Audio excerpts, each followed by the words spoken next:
اعوذ باللہ من الشیطان الرجیم بسم اللہ الرحمن الرحیم ولما رجع موسى إلى قومه غضبان آسفا قال بئس ما خلفتموني من بعدي أعجلتم أمر ربكم وألقى الألواح وأخذ برأس أخيه يجره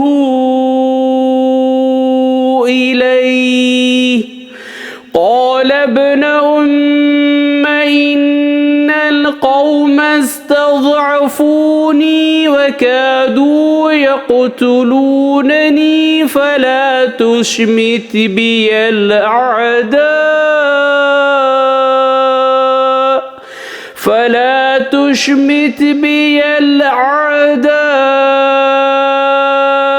ولا تجعلني مع القوم الظالمين.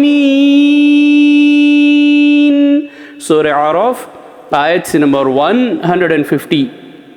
اور جب موسیٰ علیہ السلام کوہ طور سے اپنی قوم کے پاس غصے میں بھرے ہوئے اور افسوس کرتے ہوئے لوٹے تو لوگوں سے کہا کہ میرے بعد تم نے بہت بری جانشینی کی. کیا تم لوگ اپنے پروردگار کا حکم آنے سے پہلے ہی جلدی کر بیٹھے؟